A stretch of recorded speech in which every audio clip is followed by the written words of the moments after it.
Assalamualaikum warahmatullahi wabarakatuh. Kami dari kelompok 9 akan mempresentasikan materi tentang asesmen, intervensi, dan psikoedukasi. Kelompok kami beranggotakan saya sendiri Alfi Zakia dengan NIM 2007010010039. Nafisa Putri Hanindya dengan NIM 2007010010040. Asmi Aliatus Zahra dengan NIM 2007010010041. Habibatullah Nur Hanifah dengan NIM 2007010010042. Asesmen psikologi adalah prosedur evaluasi yang dilaksanakan secara sistematis. Pasal 62 Dasar Asesmen 1. Psikolog dan atau ilmuwan psikologi melakukan observasi, wawancara, penggunaan alat instrumen tes sesuai dengan kategori dan kompetensi yang ditetapkan untuk membantu psikolog melakukan pemeriksaan psikologis. 2. Laporan hasil pemeriksaan psikologis yang merupakan rangkuman dari semua proses asesmen, saran, dan atau rekomendasi hanya dapat dilakukan oleh psikolog sesuai dengan kompetensinya, termasuk kesaksian forensik yang memadai mengenai karakteristik psikologis seseorang hanya setelah psikolog yang bersangkutan melakukan pemeriksaan kepada individu untuk membuktikan dugaan diagnosis yang ditegakkan. 3. Psikolog dalam membangun hubungan kerja wajib membuat kesepakatan dengan lembaga atau institusi atau organisasi tempat bekerja mengenai hal-hal yang berhubungan dengan masalah pengadaan, pemilikan, penggunaan, dan penguasaan saran, instrumen, atau alat asesmen. 4. Bila usaha asesmen yang dilakukan psikolog dan atau ilmuwan psikologi dinilai tidak bermanfaat, psikolog dan atau ilmuwan psikologi tetap diminta mendokumentasikan usaha yang telah dilakukan tersebut. Pasal 63 Penggunaan asesmen. Psikolog dan atau ilmuwan psikologi menggunakan teknik asesmen psikologi, wawancara, atau observasi pemberian satu atau seperangkat instrumen tes dengan cara tepat, mulai dari proses adaptasi, administrasi, penilaian, atau skor, menginterpretasi untuk tujuan yang jelas, baik dari sisi kewenangan sesuai dengan taraf jenjang pendidikan, kategori dan kompetensi yang disyaratkan, penelitian, manfaat dan teknik penggunaan. Hal-hal yang harus diperhatikan berkaitan dengan proses asesmen adalah 1. Konstruksi tes, validitas dan reliabilitas. A. Psikolog dan atau ilmuwan psikologi menggunakan instrumen asesmen yang jelas validitas dan reliabilitasnya. Instrumen asesmen ditetapkan hanya dapat digunakan sesuai dengan populasi yang diujikan pada saat pengujian validitas dan reliabilitas. B. Jika instrumen asesmen yang digunakan belum diuji validitas dan reliabilitasnya, psikolog dan atau ilmuwan psikologi harus menjelaskan kekuatan dan kelemahan dari instrumen tersebut serta interpretasinya. C. Psikolog dan atau ilmuwan psikologi dapat mengembangkan instrumen dan teknik asesmen harus menggunakan prosedur psikometri yang tepat, pengetahuan ilmiah terkini dan profesional untuk desain tes, standarisasi, validasi, penyimpangan, dan penggunaan. 2. Administrasi dan kategori tes. Administrasi asesmen psikologi adalah pedoman prinsip dasar yang harus dipatuhi dalam melakukan proses asesmen psikologi. Termasuk dalam proses asesmen psikologi adalah observasi, wawancara, dan pelaksanaan psikodiagnostik. 3. Kategori alat tes dalam psikodiagnostik. A. Kategori A. Tes yang tidak bersifat klinis dan tidak membutuhkan keahlian dalam melakukan administrasi dan interpretasi. B. Kategori B. Tes yang tidak bersifat klinis tetapi membutuhkan pengetahuan dan keahlian dalam administrasi dan interpretasi. C. Kategori C. Tes yang membutuhkan beberapa pengetahuan tentang konstruksi tes dan prosedur tes untuk penggunaannya dan didukung oleh pengetahuan dan pendidikan psikologi seperti statistik, perbedaan individu, dan bimbingan konseling. D. Kategori D. Tes yang membutuhkan beberapa pengetahuan tentang konstruksi tes dan prosedur tes untuk penggunaannya dan didukung oleh pengetahuan dan pendidikan psikologi seperti statistik, perbedaan individu. Tes ini juga membutuhkan pemahaman tentang testing dan didukung dengan pendidikan psikologi standar psikolog dengan pengalaman 1 tahun disupervisi oleh psikolog dan menggunakan alat tersebut.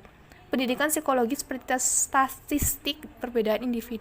4. Tes dan hasil tes yang kadaluarsa. Psikolog dan atau ilmuwan psikologi tidak mendasarkan keputusan asesmen intervensi atau saran dari data hasil tes yang sudah kadaluarsa untuk digunakan pada saat sekarang. Dalam kondisi relatif, konstan hasil tes dapat berlaku untuk 2 tahun. Namun, dalam kondisi atau keperluan khusus harus dilakukan pengetesan kembali. 5. Asesmen yang dilakukan oleh orang yang tidak kompeten atau qualified. Asesmen psikologi perlu dilakukan oleh pihak-pihak yang memang berkualifikasi. Perlu dihindari untuk menggunakan orang atau pekerja yang tidak memiliki kualifikasi memadai untuk mencegah asesmen psikologi oleh pihak yang tidak kompeten. A. Psikologi dan atau ilmuwan psikologi dapat menawarkan bantuan jasa asesmen psikologi kepada profesional lain termasuk psikolog dan atau ilmuwan psikologi lain. B. Psikolog dan atau ilmuwan psikologi tersebut harus secara akurat mendeskripsikan tujuan, validitas, reliabilitas, norma, termasuk juga prosedur penggunaan dan kualifikasi khusus yang mungkin diperlukan untuk menggunakan instrumen tersebut. C. Psikolog dan atau ilmuwan psikologi yang menggunakan bantuan jasa asesmen psikologi dari psikolog dan atau ilmuwan psikologi lain untuk memperlancar pekerjaannya ikut bertanggung jawab terhadap penggunaan instrumen asesmen secara tepat, termasuk dalam hal ini penerapan, scoring, dan penerjemah instrumen tersebut. Pasal 64, Informed Consent dalam asesmen. Psikolog dan atau ilmuwan psikologi harus memperoleh persetujuan untuk melaksanakan asesmen, evaluasi, intervensi, atau jasa diagnostik lain sebagaimana dinyatakan dalam standar informed consent, kecuali jika A. Melaksanakan asesmen diatur oleh pengaturan pemerintah atau hukum. B. Adanya persetujuan karena pelaksanaan asesmen dilakukan sebagai bagian dari kegiatan pendidikan, kelembagaan, atau organisasi secara rutin, misal seleksi ujian. C. Pelaksanaan asesmen digunakan untuk mengevaluasi kemampuan individu yang menjalani pemeriksaan psikologis yang digunakan untuk pengambilan keputusan dalam suatu pekerjaan atau perkara. Pasal 65. Interpretasi hasil asesmen. Psikolog dalam menginterpretasi hasil asesmen psikologi harus mempertimbangkan berbagai faktor dari instrumen yang digunakan, karakteristik peserta asesmen seperti keadaan situasional yang bersangkutan, bahasa, dan perbedaan budaya yang mungkin kesemua ini dapat mempengaruhi ketepatan interpretasi sehingga dapat mempengaruhi semua keputusan. Pasal 66. Penyampaian data dan hasil asesmen. 1. Data asesmen psikologi adalah data atau instrumen psikologi yang berupa data kasar, respon terhadap pertanyaan atau stimulus, serta catatan rekam psikologis. Data asesmen ini menjadi kewenangan psikolog dan atau ilmuwan psikologi yang melakukan pemeriksaan. Jika diperlukan, data asesmen dapat disampaikan kepada sesama profesi untuk kepentingan melakukan tindak lanjut bagi kesejahteraan individu yang menjalani pemeriksaan psikologi. 2. Hasil asesmen adalah rangkuman atau integrasi data dari seluruh proses pelaksanaan asesmen. Hasil asesmen menjadi kewenangan psikolog yang melakukan pemeriksaan dan hasil dapat disampaikan kepada pengguna layanan. Hasil ini juga dapat disampaikan kepada sesama profesi, profesi lain, atau pihak lain sebagaimana yang ditetapkan oleh hukum. 3. Psikolog harus memperhatikan kemampuan pengguna layanan dalam menjelaskan hasil asesmen psikologi. Hal yang harus diperhatikan adalah kemampuan bahasa dan istilah psikologi yang dipahami pengguna jasa. Pasal 67. Menjaga alat data dan hasil asesmen. 1. Psikolog dan atau ilmuwan psikologi wajib menjaga kelengkapan dan keamanan instrumen atau alat tes psikologi, data asesmen psikologi, dan hasil asesmen psikologi sesuai dengan kewenangan dan sistem pendidikan yang berlaku, aturan hukum, dan kewajiban yang telah tertuang dalam kode etik ini. 2. Psikolog dan atau ilmuwan psikologi wajib menjaga kelengkapan dan keamanan data hasil asesmen psikologi sesuai dengan kewenangan dan sistem pendidikan yang berlaku yang telah tertuang dalam kode etik ini. 3. Psikolog dan atau ilmuwan psikologi mempunyai hak kepemilikan sesuai dengan kewenangan dan sistem pendidikan yang berlaku serta tanggung jawab terhadap alat asesmen psikologi yang ada di instansi atau organisasi tempat dia bekerja. Intervensi. Pasal 68. Dasar intervensi.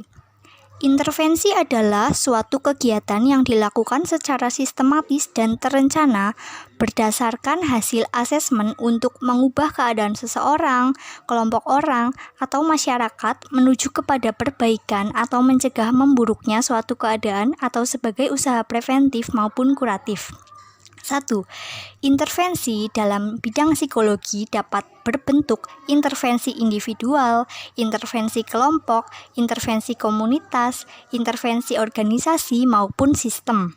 2. Metode yang digunakan dalam intervensi dapat berbentuk psikoedukasi, konseling, dan terapi. 3. Psikoedukasi adalah kegiatan yang dilakukan untuk meningkatkan pemahaman dan atau keterampilan sebagai usaha pencegahan dari munculnya dan atau meluasnya gangguan psikologi di suatu kelompok, komunitas, atau masyarakat, serta kegiatan yang dilakukan untuk meningkatkan pemahaman bagi lingkungan, terutama keluarga, tentang gangguan yang dialami seseorang dengan menjalani psikoterapi. 4. Psikoedukasi dapat berbentuk A. Pelatihan dan B. Tanpa pelatihan. 5. Konseling psikologi adalah kegiatan yang dilakukan untuk membantu mengatasi masalah, baik sosial personal, pendidikan, atau pekerjaan yang berfokus pada pengembangan potensi positif yang dimiliki klien. Istilah untuk subjek yang mendapatkan layanan konseling psikologi adalah klien. 6. Terapi psikologi adalah kegiatan yang dilakukan untuk penyembuhan dari gangguan psikologis atau masalah kepribadian dengan menggunakan prosedur baku berdasarkan teori yang relevan dengan ilmu psikoterapi. Istilah untuk subjek yang mendapatkan layanan terapi psikologi adalah klien. Psikoedukasi. Pasal 69 Batasan Umum. Psikoedukasi adalah kegiatan yang dilakukan untuk A. Meningkatkan pemahaman dan atau keterampilan sebagai usaha pencegahan dari munculnya dan atau meluasnya gangguan psikologis di suatu kelompok, komunitas, atau masyarakat. B. Meningkatkan pemahaman bagi lingkungan, terutama keluarga, tentang gangguan yang dialami seseorang setelah menjalani psikoterapi. Psikoedukasi dapat berbentuk A. Pelatihan dan B. Tanpa pelatihan atau non-training. Pasal 70 Pelatihan dan tanpa pelatihan. 1. Pelatihan. A. Psikolog dan atau ilmuwan psikologi menyusun program pendidikan dan atau pelatihan berdasarkan teori dan bukti-bukti ilmiah dan berorientasi pada kesejahteraan peserta pendidikan dan atau pelatihan. Jika psikolog atau ilmuwan psikologi menggunakan program yang telah disusun oleh pihak lain, maka ia seyogyanya mendapatkan izin penggunaan program tersebut atau setidaknya mencantumkan nama penyusun program. B. Psikolog dan atau ilmuwan psikologi dalam melaksanakan pendidikan dan atau pelatihan diawali dengan menyusun rencana berdasarkan teori yang relevan sehingga dapat dipahami oleh pihak-pihak lain yang berkepentingan. Psikolog dan atau ilmuwan psikologi membuat desain pendidikan dan atau pelatihan, melaksanakan dan melaporkan hasil yang disusun sesuai dengan standar atau kompetensi ilmiah dan etik. 2. Tanpa pelatihan dapat dilakukan secara A. Langsung dalam bentuk ceramah dan pemberian penjelasan secara lisan. B. Tidak langsung dalam bentuk penyebarluasan leaflet, pamflet, iklan layanan masyarakat, ataupun bentuk-bentuk lain yang memberikan edukasi tentang suatu isu dan atau masalah yang sedang berkembang di masyarakat. C. Psikoedukasi tanpa pelatihan dapat dilakukan oleh psikolog dan atau ilmuwan psikologi yang memahami metode psikoedukasi maupun masalah yang ada dalam suatu komunitas dan atau masyarakat. D. Tahapan psikoedukasi tanpa pelatihan yang harus dilakukan meliputi asesmen, perancangan program, implementasi program, monitoring, dan evaluasi program. E. Psikolog dan atau ilmu psikologi dalam melakukan psikoedukasi non-training harus sesuai kaidah ilmiah serta bukti empiris yang ada dan berdasarkan hasil asesmen yang telah dilakukan. F. Intervensi psikoedukasi non-training dihentikan jika berdasarkan hasil monitoring dan evaluasi menunjukkan telah terjadi perubahan positif ke arah kesejahteraan masyarakat yang dapat dipertanggungjawabkan. G. G. Jika terjadi dampak negatif sebagai akibat dari perlakuan tersebut, pelaksana psikoedukasi non-training berkewajiban untuk mengembalikan ke keadaan semula. Sekian presentasi dari kelompok kami. Apabila ada kekurangan, kami mohon maaf. Selanjutnya kami akan mencoba menjawab beberapa pertanyaan yang sesuai dengan presentasi materi kami tadi. Apakah perbedaan asesmen, intervensi, dan psikoedukasi? Asesmen psikologi adalah prosedur evaluasi yang dilaksanakan secara sistematis. Termasuk di dalam asesmen psikologi adalah prosedur observasi, wawancara, pemberian satu atau seperangkat instrumen atau alat tes yang bertujuan untuk melakukan penilaian dan atau pemeriksaan psikologi. Intervensi adalah suatu kegiatan yang dilakukan secara sistematis dan terencana berdasar hasil asesmen untuk mengubah keadaan seseorang, kelompok orang, atau masyarakat yang menuju kepada perbaikan atau mencegah memburuknya suatu keadaan atau sebagai usaha preventif maupun kuratif. Psikoedukasi adalah kegiatan yang dilakukan untuk A. Meningkatkan pemahaman dan atau keterampilan sebagai usaha pencegahan dan munculnya dan atau meluasnya gangguan psikologis di suatu kelompok, komunitas, atau masyarakat.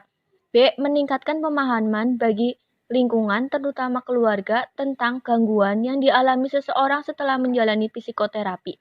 Psikoedukasi dapat berbentuk A. Penelitian dan tanpa penelitian atau non-training. 2. Berdasarkan abstrak tersebut, apakah bentuk intervensi yang dilakukan pada 10 remaja tersebut? Bentuk intervensi yang dilakukan pada 10 remaja putri yaitu pelatihan. Hal ini tercantum dalam pasal 68 ayat 4. Dasar intervensi yang berbunyi, intervensi adalah suatu kegiatan yang dilakukan secara sistematis dan terencana berdasar hasil asesmen untuk mengubah keadaan seseorang, kelompok, orang, atau masyarakat yang menuju kepada perbaikan atau mencegah memburuknya suatu keadaan atau sebagai usaha preventif maupun kuratif. 1. Intervensi dalam bidang psikologi dapat berbentuk intervensi individual, intervensi kelompok, intervensi komunitas, intervensi organisasi maupun sistem. 2. Metode yang digunakan dalam intervensi dapat berbentuk psikoedukasi, konseling, dan terapi. 3. Psikoedukasi adalah kegiatan yang dilakukan untuk meningkatkan pemahaman dan atau keterampilan sebagai suatu usaha pencegahan dari munculnya dan atau meluasnya gangguan psikologis di suatu kelompok, komunitas, atau masyarakat serta kegiatan yang dilakukan untuk meningkatkan pemahaman bagi lingkungan terutama keluarga tentang gangguan yang dialami seseorang setelah menjalani psikoterapi. 4. Psikoedukasi dapat berbentuk pelatihan dan tanpa pelatihan. 5. Konseling psikologi adalah kegiatan yang dilakukan untuk membantu mengatasi masalah baik sosial, personal, pendidikan, atau pekerjaan yang berfokus pada pengembangan potensi positif yang dimiliki klien. Istilah untuk subjek yang mendapatkan pelayanan konseling psikolog adalah klien. 6. Terapi psikologi adalah kegiatan yang dilakukan untuk penyembuhan dan dari gangguan psikologis atau masalah kepribadian dengan menggunakan prosedur baku berdasarkan teori yang relevan dengan ilmu psikoterapi. Istilah untuk subjek yang mendapatkan layanan terapi psikologi adalah klien. Alasan pengambilan dari kesimpulan pasal tersebut adalah karena 10 remaja tersebut telah diberi terapi kognitif perilaku dalam kelompok. 3. Berdasarkan abstrak berikut, apakah bentuk psikoedukasi yang dilakukan? Bentuk psikoedukasi yang dilakukan dalam pelatihan adalah pelatihan. Hal ini tercantum dalam pasal 70 ayat 1 tentang pelatihan dan tanpa pelatihan yang berbunyi 1. Pelatihan telah diuraikan secara rinci pada buku kode etik ini bab 8 tentang pendidikan dan pelatihan. Alasannya karena para guru PAUD telah menggunakan alat ukur pre-post test. Sekian dari kelompok kami. Wassalamualaikum.